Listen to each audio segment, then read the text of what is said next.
There has been so much public outcry over this case as it unfolds. A man losing his wife, watching her die from a severe allergy at a restaurant in Florida at Disney Springs, only to have Disney lawyers say he cannot bring a wrongful death lawsuit before a jury because he waived that right in the fine print when he signed up for Disney Plus.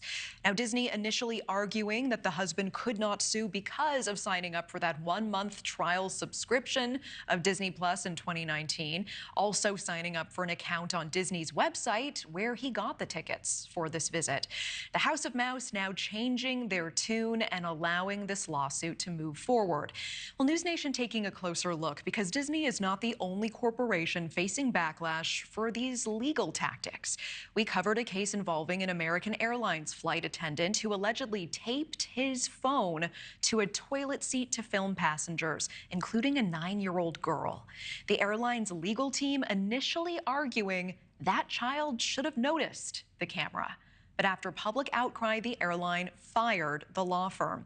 Let's bring in Mark Reichel on this, criminal and civil attorney. Mark, thanks so much for making the time tonight. Thank you.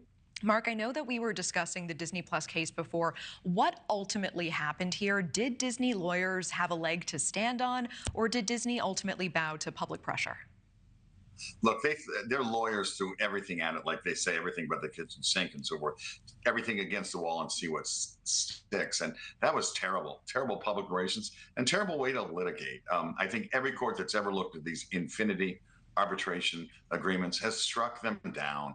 So it was frivolous for Disney's lawyers to do this. It's interesting that no one in Disney's risk management kind of watched how the litigation went. They should have, and had maybe a non-lawyer look at it as well. So. Yeah, in your mind, do you think the damage is already done, even though Disney is walking this back now? I think it is. And actually, it was on NewsNation last week that we talked about this. And we talked about it specifically about the public relations damage.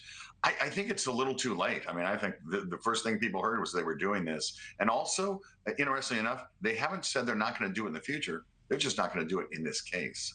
You're familiar with the details of this case in particular. What did this man endure at this restaurant at Disney Springs?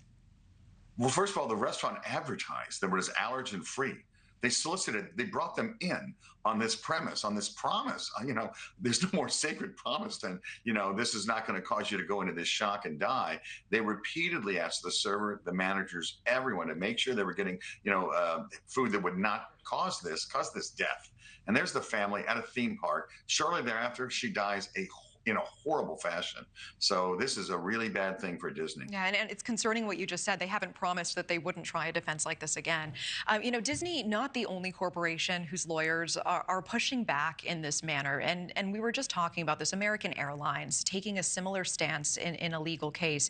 We covered this story here at NewsNation, the American Airlines flight attendant who is accused of taping his phone, it's such a disturbing image, to the toilet seat in order to film passengers.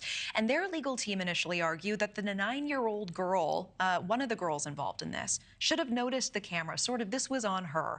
And then after a lot of public backlash, the airline dropped that law firm. We spoke with the family's lawyer, Paul Llewellyn, about this incident. Let's take a quick listen together. And tell me about the 9-year-old in particular.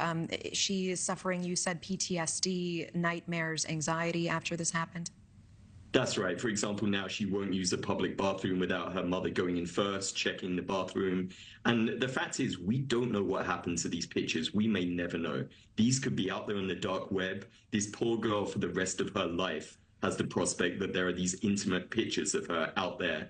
And like I said, that could be the case for the rest of her life. Mark, are these just lawyers doing their job? Is it just their job to throw the kitchen sink at something and see what sticks? Or do they need to be held to a standard? Or do companies need to be looped in from the very beginning about how this will look if it's ethical? I think the lawyers are not supposed to throw everything at it. That's not how it's supposed to work. There's an ethical obligation. And what you're seeing here is really big, powerful corporations, powerful law corporations are also that are really being held accountable. And policy is being changed because of news organizations like NewsNation and others that bring this to our attention. So the public says, wait, we can't believe this is happening. And that's the only thing that seems to stop it. If we don't know about it, it's not going to change. Mark Reichel, always appreciate the time. Thank you so much. Thank you very much.